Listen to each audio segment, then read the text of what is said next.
আপনি কি জানেন আপনার জীবনে আপনার আসল জীবনসাথী কে হন? মাতা পিতা, ভাই বোন, স্বামী স্ত্রী? না, আপনার আসল জীবনসাথী হল আপনার শরীর। সেই শরীর যার দিকে আপনি কখনো নজরই দেন না, ঠিক কি না? এবার যে মানুষ এই রহস্য বুঝতে পারেন তার জীবন এমনি শুভ হয়ে যায়। আপনি নিজেই দেখুন না, সে সংসারের মঙ্গলই করা হোক বা সত্যের রক্ষা করা হোক, তা সে শত্রুর সাথে যুদ্ধ করা হোক বা মিত্রকে রক্ষা করা হোক, এই শরীরই তো কাজে আসে। তপস্যাতে, বলিদানে, পরিশ্রমে এই শরীরই হলো আধার, ঠিক কিনা? তাই আমাদের কর্তব্য হলো যে আমরা যেন নিজের শরীরের যত্ন নিই। আমরা কি খাই, আমাদের কি খাওয়া উচিত, এটা যেন বুঝি। কোনটা সুপাচ্য আর কোনটা নয়, এটা যেন বুঝি। কারণ যেমন হবে অন্ন, মনও তেমনই হবে। যত ভালো অন্ন তত ভালো মন। আর সুস্থ শরীর হলো সুস্থ মনের আধার, এ কথা অবশ্যই মনে রাখবেন। আর যদি মন সুস্থ থাকে তাহলে সকল শুভ উদ্দেশ্য পূর্ণ হবে। তাহলে আসুন আর আমার সাথে ভালোবেসে বলুন, রাধা রাধা। সাফল্য খুব সহজ এক শব্দ। এটা হলো সেই সব শব্দের মধ্যে অন্যতম যা মানুষ একটু বুঝলেই ভাবেন সব বুঝে ফেলেছি।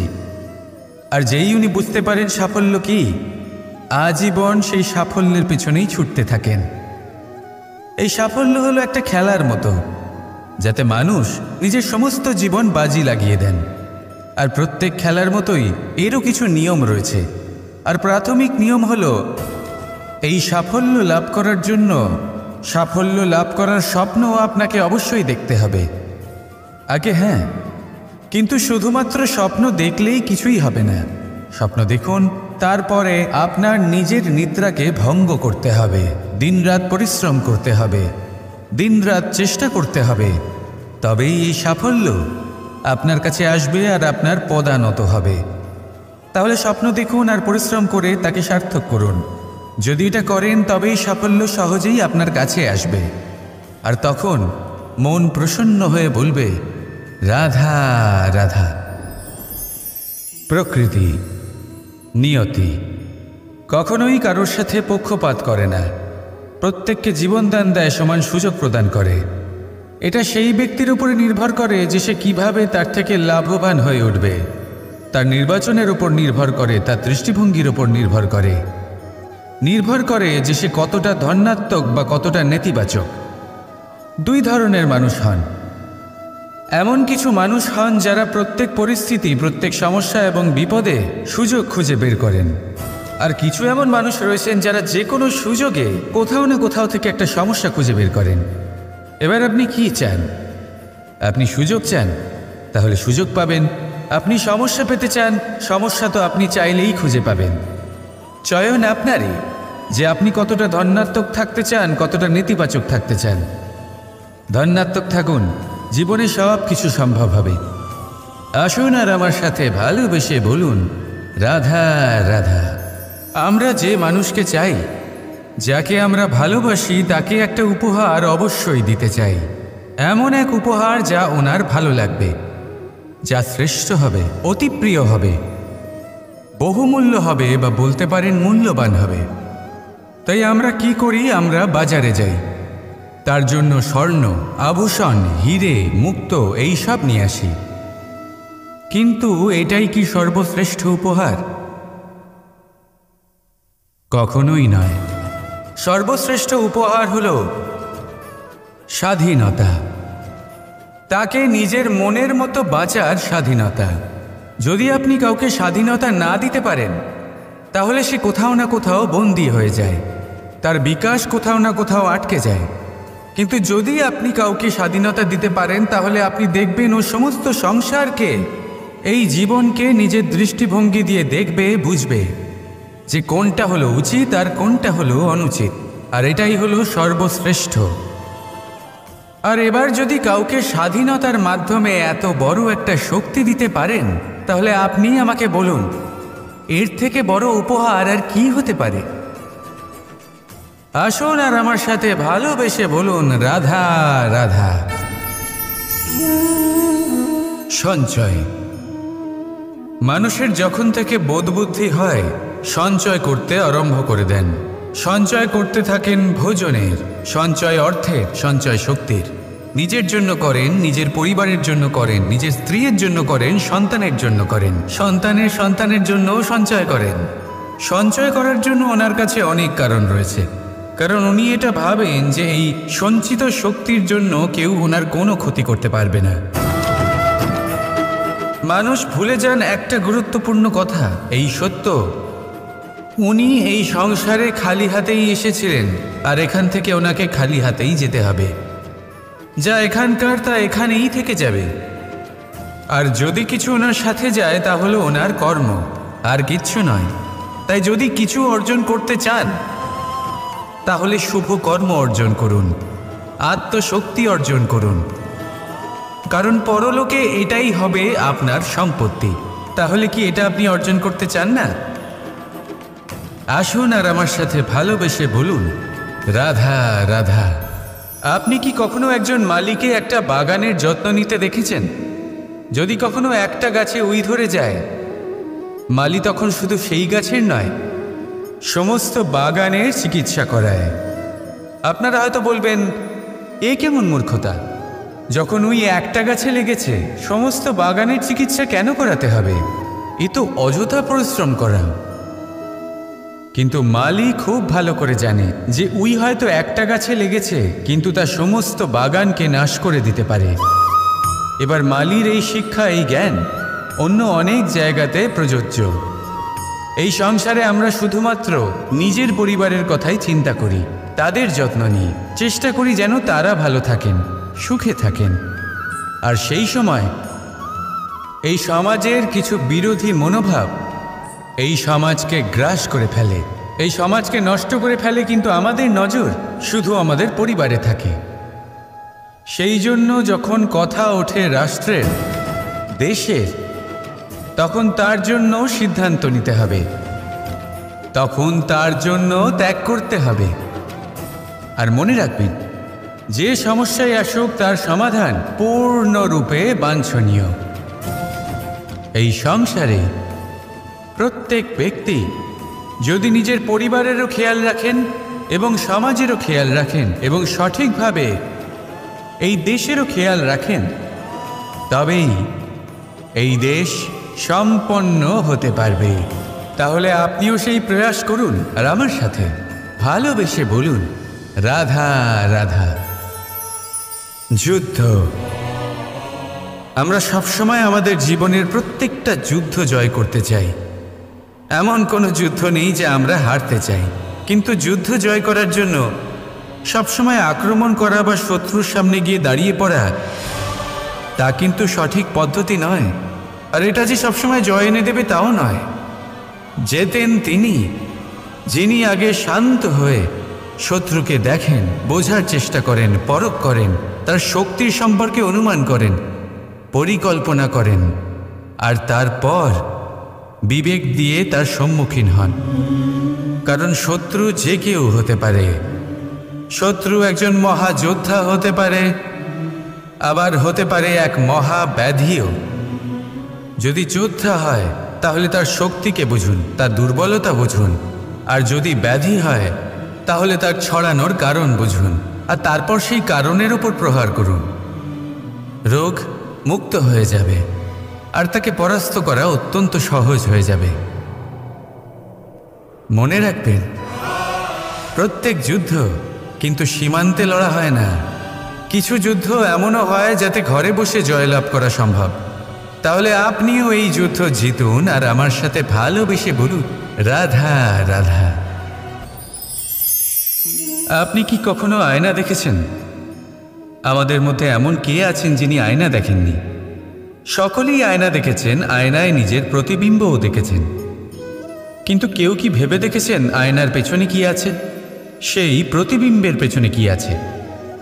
দেখুন, যেভাবে এটা হয়, সেই কাচের পেছনে পারদ ধাতুর একটা স্তর দেওয়া থাকে, যে কারণে আমরা যখন দেখি তখন নিজের প্রতিবিম্ব দেখতে পাই। অর্থাৎ এই কাঁচ এমনভাবে তৈরি করা হয় যে আলোর প্রকাশ যেদিক থেকে আসে সেই দিকেই আবার ফিরে যায়। সেই জন্যই এটাকে আয়না বলা হয়। এটাই হলো সবার জীবনেরও সত্য। যদি আমরা আমাদের সম্পূর্ণ মনোযোগ শুধু লক্ষ্যের দিকে কেন্দ্রীভূত করি, এদিক ওদিক বিক্ষিপ্ত না হই, তাহলে না শুধু আমরা নিজের লক্ষ্য প্রাপ্তিতে সফল হব, বরং আমরা অন্যের পথপ্রদর্শক হিসেবেও সাফল্য পাব। তাহলে আপনি কি হতে চাইবেন এমন একজন ব্যক্তি? সিদ্ধান্ত আপনার। রাধা রাধা।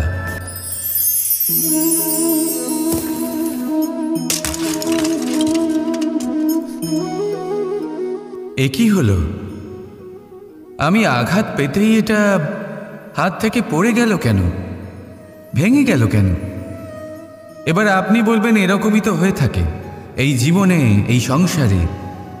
আঘাত লাগার পরে আমাদের হাতে যা থাকে তা পড়ে যায়, যা তৈরি হয় তা ভেঙেও যায়। কিন্তু এটা কি সত্যি? আপনাকে একটা কথা বলে রাখি, আঘাত পেয়ে পড়ে যাবার পরে সংসারের যে কোনো বস্তুই হাত থেকে পড়ে যাক না কেন, সাফল্য অবশ্যই আসে। যতই খারাপভাবে আপনি পড়ে যান, আপনি আঘাত পান, ভবিষ্যৎ অবশ্যই ভালো হবে। কারণ এই আঘাত, অসফলতা, এই অসুবিধা, এগুলো আমাদের এমনভাবে পরিশুদ্ধ করে যেমন আগুন সোনাকে করে থাকে।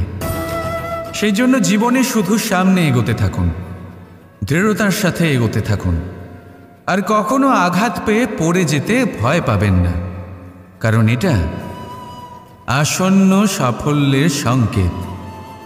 আর সাফল্য তখনই আসবে যখন আপনি পড়ে যাবেন, যখন আপনি আবার উঠে দাঁড়াবেন এবং আপনি আবার জীবনে সামনে এগোতে থাকবেন। রাধা রাধা। সফলতা, অসফলতা ব্যক্তির জীবনের দুই গুরুত্বপূর্ণ স্তর। প্রত্যেক ব্যক্তি সর্বদা সফল থাকতে পারেন না, প্রত্যেক ব্যক্তি সর্বদা অসফল থাকতে পারেন না। এবার এই দুই যখনই আসে, কিছু দিয়েও যায়, আবার কিছু নিয়েও যায়। যখন অসফলতা আসে তখন তা আপনাকে সাহস দেয়, আপনাকে ধৈর্যশীল বানায়, আপনার মনোবল বাড়িয়ে তোলে, কিন্তু আপনার প্রসন্নতা নিয়ে যায়। যখন সফলতা আসে তখন তা আপনাকে প্রসন্নতা দেয়, বিশ্বাস দেয়, বিনম্রতা নিয়ে যায়। এবার অসফল হবার পরে ধৈর্যশীল হওয়া, এই সাহস জাগিয়ে তোলা, তাও বলা যায় সরল। কিন্তু সফল হবার পরে বিনয়ী থাকা সব থেকে কঠিন। কিন্তু ততটাই গুরুত্বপূর্ণ হলো বিনয়ী থাকা। যখনই জীবনে আপনার সাফল্য আসবে, নিজের মনকে সংযত রাখুন, বিনম্রতাকে যেতে দেবেন না। যদি এরকম হয় তাহলে সেই সাফল্য শিশিরের ফোঁটার মতো লুপ্ত হয়ে যাবে। রাধা রাধা। আপনি এটা দেখতে পাচ্ছেন? আপনি নিশ্চয়ই ভাবছেন এটা জট কি করে বাঁধল। তার কারণ এই হলো, আমি এই সুতো ঠিক করে গুছিয়ে রাখতে পারিনি। এটার দুটো দিক একসাথে জড়িয়ে গেছে, আস্তে আস্তে পুরোটা জড়িয়ে গেল, আর তারপর দেখুন এমন একটা জট পেকে আছে যে আমি কিছুতেই বুঝতে পারছি না এটাকে খুলব কিভাবে। তাই মনে রাখবেন, যদি কোনো লম্বা সুতোকে ঠিক করে গুছিয়ে না রাখেন তাহলে সেটা জড়িয়ে যাবে। এইভাবেই আমাদের জীবনে আমাদের জিহ্বা, আমাদের কথা, যদি এই জিহ্বা আপনারা সামলে না রাখতে পারেন তাহলে শুধুমাত্র কষ্ট পাবেন। তাই নিজের শব্দ, এর ওপরে নিয়ন্ত্রণ রাখুন, সর্বদাই ভালো হবে। আর আসুন আমার সাথে ভালোবেসে বলুন, রাধা রাধা। এই ছোট কাঠের ডাল দেখতে পাচ্ছেন আপনি? একটা বৃক্ষ থেকে এরম হাজার হাজার ডাল পাবেন, যা দিয়ে আপনি আগুন জ্বালাতে পারবেন, যা নিজে জ্বলে আমাদের ভোজন বানাতে সাহায্য করে থাকে, যা নিজে জ্বলে অন্ধকারে আমাদের আলোকিত করে। যদি এটাই অন্যভাবে দেখা যায়, তাহলে এমনই এক ছোট্ট ডালের টুকরো একটা ছোট্ট ফুলকিতেই নিজের সাথে হাজার হাজার বৃক্ষ জ্বালিয়ে দিতে পারে।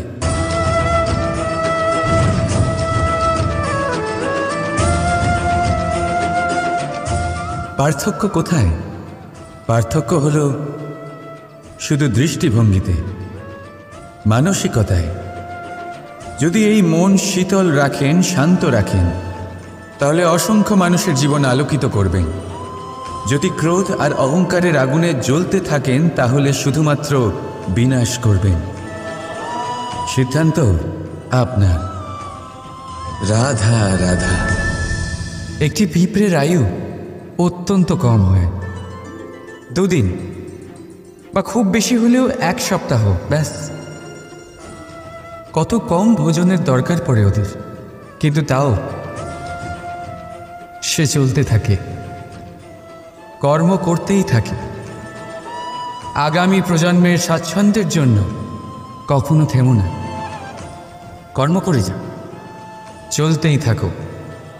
কিছু না পেলেও পথ চলায় পারদর্শী হয়ে উঠবে। লক্ষ্যে না পৌঁছলেও একজন ভালো যাত্রী হতে পারবে। তাই ভালোবেসে বলো, রাধা রাধা।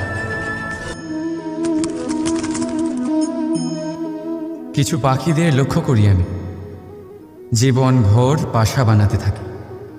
এখান থেকে ডাল কুড়িয়ে, ওখান থেকে পাতা কুড়িয়ে, সর্বদা এই কাজেই ব্যস্ত থাকে যাতে নিজের বাসা বানাতে পারে। আর এই কাজে এত মগ্ন থাকে যে নিজেদের ডানার অস্তিত্বের বিষয় সম্পূর্ণভাবে ভুলে যায়।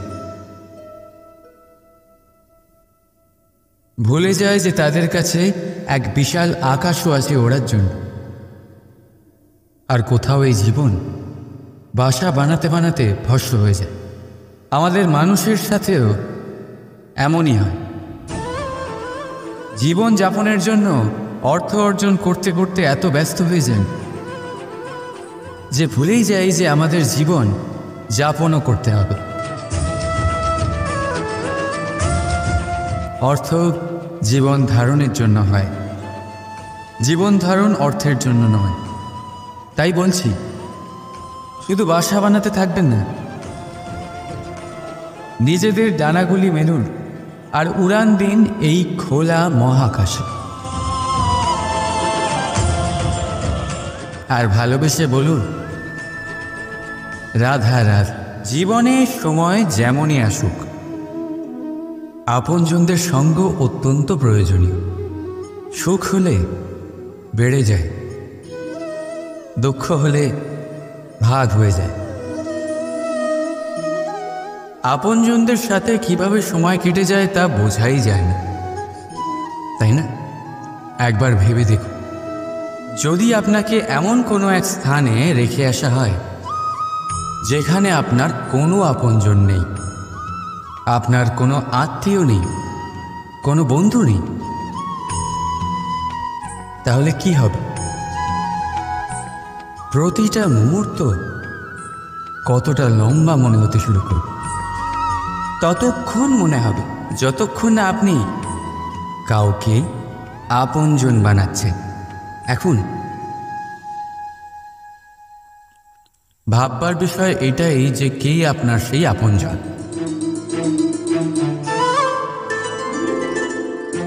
সেই আত্মীয় যার সাথে আপনার রক্তের বন্ধন, নাকি সেই বন্ধু যার সাথে আপনি বাল্যকাল থেকে বড় হয়েছে, নাকি সেই সহকর্মী যার সাথে আপনি কাজ করেন? কেউ আপন সেই যে বিপদের সময় আপনার পাশে থাকে। আপনজনের পরখ সময়ের কোষ্ঠী পাথরে করা। তাই মনে রাখবেন, আপনজনদের সাথে সময়ের খেয়ালই থাকে না, কিন্তু সময়ের সাথে আপনজনদের অবশ্যই চেনা যায়। তাই ভালোবেসে বলুন, রাধা রাধা। আমাদের জীবনে শিক্ষকের অবদান অনস্বীকার্য।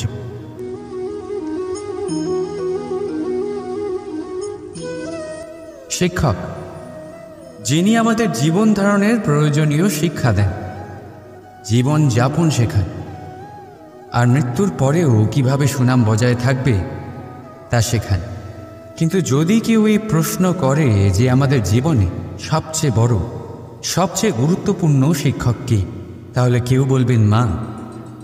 কারণ এই সংসারে মায়ের থেকে বেশি শিক্ষা আর কে দিতে পারেন। কেউ বলবেন অধ্যাপক, কারণ অধ্যাপকই আমাদের অস্ত্র আর শাস্ত্রের শিক্ষা দেন। আবার কেউ বলবেন বন্ধু, কিন্তু এই তিনজনের মধ্যে একটা মিল আছে। এরা প্রথমে আপনাকে শেখান আর তারপর আপনাদের পরীক্ষা নিয়ে দেখেন যে আপনি কি শিখেছেন। কিন্তু বাস্তবে সবচেয়ে গুরুত্বপূর্ণ শিক্ষক হলেন তিনি, যিনি এর বিপরীত করেন। কখনো কখনো যখন কোনো ঘটনা মানুষের ইচ্ছা অনুযায়ী ঘটে না, তখন মানুষ এটা বলে যে হে ঈশ্বর, আপনি আমার পাশে থাকলেন না, আপনি বড়ই কঠোর, এটা আপনার দোষ। যেখানে বেশিরভাগ সময় হয়তো সে নিজেই নিজের কর্মফল ভোগ করছে, আর কখনো কখনো ঈশ্বর হয়তো তার জন্য আরো ভালো কোনো পরিকল্পনা করে রেখেছেন, কিন্তু মানুষ সেটা বুঝতে পারে না। তাই দিনের শেষে যেটা প্রয়োজন সেটা হলো নিজের মনের কথা বুঝতে হবে। আপনার বিবেক কি বলছে শুধু সেটাই করুন আর সামনে এগোতে থাকুন। সন্দেহ আর বিশ্বাস, এই দুই আবেগ যাদের বিশেষত্ব আছে, কিন্তু এই দুইয়েরই স্থান একই, মন।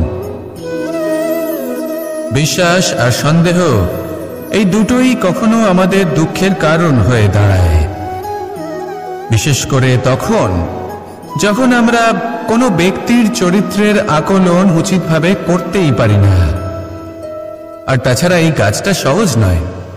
আমরা কখনো কখনো কোনো অনুচিত ব্যক্তিকে উচিত বলে ভেবে বসি, তার উপর বিশ্বাস করে ফেলি, আর ফলস্বরূপ সেই ব্যক্তি আমাদের বিশ্বাস ভঙ্গ করে বসেন, আর আমাদের দুঃখের সম্মুখীন হতে হয়। ঠিক সেইভাবেই কখনো কখনো আমরা এমন কোনো ব্যক্তির উপর সন্দেহ করি যে হয়তো পূর্ণরূপে পূর্ণ নিষ্ঠা ভরে আমাদের মঙ্গল কামনাই করেছেন। এমন একজন ব্যক্তি যে সত্যি বিশ্বাসের পাত্র, আর যখন সেই ব্যক্তি এটা জানতে পারেন যে আমরা তাকে নিয়ে সন্দেহ করেছি, খুবই স্বাভাবিক তিনি দুঃখী হয়ে যান। এমন কোনো ব্যক্তিকে দুঃখ দিলে আমাদের মনও দুঃখী হয়ে যায়। তখন আমরা এটা ভাবি যে এই সংসারে আমরা কার উপর আস্থা রাখব আর কাকেই বা সন্দেহ করব। এর উত্তর হলো সময়।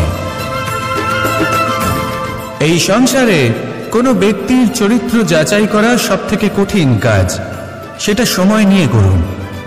কোনো ব্যক্তিকে যদি আপনি বুঝতে চান, তাকে পরখ করে দেখতে চান, তাহলে তার সাথে যতটা সম্ভব সময় অতিবাহিত করুন। এই সময় আপনার সামনে সেই ব্যক্তির এমন কিছু দিক তুলে ধরবে যার কোনোভাবে আপনি দেখতে পাবেন না। তারপর কি, সময়ের সাথে আপনি জানতে পেরে যাবেন যে এই ব্যক্তি, তার উপর বিশ্বাস করা উচিত নাকি অনুচিত। শুধু এভাবেই যাচাই করুন আর আমার সাথে ভালোবেসে বলুন, রাধা রাধা। এই সংসারে প্রত্যেকটি ব্যক্তির নিজস্ব বিশেষত্ব আছে, আর এই বিশেষত্ব কারোর কাছে শক্তির সমান, কারোর কাছে দুর্বলতা, তা সে মানুষই হোক বা পশু পাখি হোক না কেন। যেমন মাছ নিজের সমগ্র জীবন জলের মধ্যেই যাপন করতে পারে, কিন্তু সে বনের মধ্যে ছুটতে পারবে না। সেখানে সিংহকে বনের রাজা বলা হয়, কিন্তু সে তার আধিপত্য জলে স্থাপন করতে পারবে না। যদি সিংহ মাছকে এই প্রতিস্পর্ধা জানায় যে তুমি বনের মধ্যে এসে আমার সম্মুখীন হও, তাহলে সেটা অনুচিত হবে। সেটা মাছের দুর্বলতা নিয়ে উপহাস করার মতোই হবে। এবার সংসার এটা দেখে যিনি দুর্বল তার পরিস্থিতি দেখেও হাসবে, আর আপনার মূর্খামি দেখেও উপহাসই করবে। সেই জন্য নিজের জীবনে সব সময় যদি নিজের তুলনা করতে হয়, তাহলে সেই ব্যক্তির সাথে করুন যে বল, স্থান এবং ধন এই তিন দিকে আপনার সমতুল্য, কারণ সেক্ষেত্রে দুজনেই উচিত শিক্ষা লাভ করবেন। যদি এমন কোনো ব্যক্তি থাকেন যিনি আপনার থেকে শক্তিশালী কিন্তু তিনি আপনাকে দুঃখ দেওয়ার চেষ্টা করছেন, তাহলে এটা জেনে রাখবেন যে মানুষ কিন্তু সেই গাছেই পাথর ছুঁড়ে মারে যার ফল অত্যন্ত সুমধুর হয়ে থাকে। আর যদি আপনি বেশি শক্তিশালী হন তাহলে অহংকার করবেন না। এটা মনে রাখবেন, অনেক বড় বড় পাথরও জলে ডুবে গিয়ে নিজের অস্তিত্ব হারিয়ে ফেলে।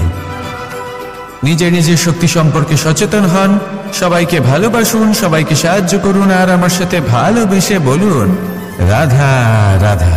মানুষ জীবনে সব সময় চিন্তা করে, আশেপাশে দেখে আর ভাবে যে সবাই কত প্রসন্ন, শুধু আমার জীবনেই সমস্যা আছে। কিন্তু বিষয়টা তা নয়। শুধু প্রত্যেক ব্যক্তিরই নয়, প্রত্যেক প্রাণীরও জীবনে সমস্যা আছে। এবার মানুষ একটা পাখিকে দেখে এটাই ভাবে যে এদের জীবন কতটা সহজ, কোনো দেশেরই সীমারেখা এদের ওপর লাগু হয় না, কোথায় থাকবে সেই নিয়েও কোনো ভাবনা নেই, কত শান্তির জীবন এদের। তারপর সে একটা পিঁপড়েকে দেখে আর এটা ভাবে কি অসাধারণ, এদের তো সারা জীবনই মাটির উপরেই অতিবাহিত হয়, খাবারটাও মাটিতেই পেয়ে যায়, কি শান্তির জীবন এদের। কিন্তু যখন কোনো ঝড় আসে তখন সবার আগে সেই পাখির বাসাটাই ঝড়ে ভেঙে যায়। এই পাখি যে শাখাতেই গিয়ে বসে পড়ুক, তাদের উপর সবসময় সংকট থাকে যে ওপর থেকে কোনো বড় পাখি এসে তাদের উপর প্রহার না করে, তারা নিজেদের প্রাণ না হারায়। আর যদি কথা বলি পিঁপড়েকে নিয়ে, এদের উপর সবসময় সংকট থাকে যে কোনোভাবে বাতাস বা জল এদের ভাসিয়ে না নিয়ে যায়, কোনো প্রাণী ওকে পা দিয়ে পিষে না দেয়, এই পিঁপড়ে পিষ্ট হয়ে না মারা যায়। দেখুন, সমস্যা প্রত্যেকের জীবনে রয়েছে আর এই সমস্যা আসতেই থাকবে। এর অর্থ এটা নয় যে এই সমস্যার সম্মুখীনই হওয়া যায় না, এর সমাধানও সম্ভব নয়। প্রত্যেক সমস্যার সমাধান অবশ্যই আছে, শুধু শান্ত মনে সেটা খুঁজে বের করতে হবে। তাহলে সেটাই করুন, প্রত্যেক সমস্যার সমাধান করতে থাকুন। যত সমাধান করবেন জীবন আনন্দময় হয়ে উঠবে। যদি সমাধান না করেন তাহলে আজীবন দুঃখই পেতে থাকবেন। আসুন আমার সাথে ভালোবেসে বলুন রাধা রাধা। এই জীবনে আমরা কখনো না কখনো জয়ী হয়েছি, আবার কখনো পরাজয়েরও সম্মুখীন হয়েছি। কিন্তু একটা কথা বোঝা খুব প্রয়োজনীয়, যখন আমরা বিজয়ী হই তখন অবশ্যই উৎসব পালন করা উচিত, কিন্তু অহংকার করা উচিত নয়। সেখানে যখন আপনি পরাজিত হন তখন বিফল হওয়ার শোক পালন করবেন না, এই মনকে কুণ্ঠিত হতে দেবেন না। মনকে একাগ্রচিত্ত করুন, এই ইতিবাচক মনোভাব নিয়ে অগ্রসর হন। এই ইতিবাচক ভাবনা মনে জাগ্রত করার জন্য প্রথমে এটা বোঝা প্রয়োজনীয় যে ঈশ্বর ভেঙে যাওয়া বস্তুকেও সুন্দরভাবে ব্যবহার করে থাকেন। মেঘ যখন ভেঙে পড়ে তখন আমরা বর্ষাকে পাই, সেই বর্ষা যা এই ধরিত্রীকে শান্ত করে। পাথুরে জমি যখন সেটা ভগ্ন হয় তখন আমরা সমতল ধরিত্রী লাভ করি, ক্ষেত লাভ করি, যার থেকে আমরা সামগ্রী পেতে পারি। যখন একটি বীজ ভগ্ন হয় তখন তার থেকে চারা জন্ম নেয়, যেটা ভবিষ্যতে আমাদের সুস্বাদু ফল দান করে, ফুলও প্রদান করে। তাই জীবনে যদি কখনো আপনার মনে হয় যে আপনি ভেঙে পড়েছেন, তাহলে দুঃখী হওয়ার কোনো প্রয়োজন নেই। আপনাকে শুধু এটা বুঝে নিতে হবে যে ঈশ্বর শীঘ্রই আপনাকে খুব বিশেষ একটা কিছু প্রদান করতে চলেছেন। এই জীবনে ওঠা নামা, জয় পরাজয়, এই সব কিছু আসতে থাকবে, চলেও যাবে। এই সব কিছুর সম্মুখীন হয়ে অগ্রসর হন, কিন্তু মনে ইতিবাচক শক্তি নিয়ে।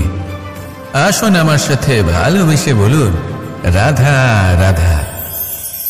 অনেক সময় পথে চলতে গেলে এই ছোট ছোট কাকড় আমাদের পায়ের তলায় চাপা পড়ে যায়, কিন্তু তাও কখনো এদের অপমান করবেন না।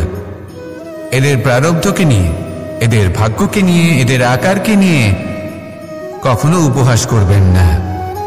ভাবুন, যদি কখনো ঝড় ওঠে আর এই ছোট্ট একটা কাকড় আপনার চোখে ঢুকে যায়, তাহলে কিন্তু সেটা আপনাকে অত্যন্ত কষ্ট দিতে পারে। এরকমই হয় আমাদের জীবনের প্রত্যেকটি ব্যক্তির। কখনো কাউকে অপমান করবেন না, সবসময় সবাইকে সম্মান করুন। যদি আপনি কাউকে অপমান করেন, যদি আপনি কাউকে ছোট অনুভব করান, হতে পারে সময় এলে পরে সেই ব্যক্তিও আপনার শত্রু হয়ে উঠবে, আপনাকে বিকট পরিস্থিতিতে ফেলতে পারে। সেই জন্য কারোর আকার দেখে তাকে সম্মান করবেন না। এই সংসারে সবাইকে সম্মান করুন, সবাইকে ভালোবাসুন, আর আসুন আমার সাথে ভালোবেসে বলুন রাধা রাধা।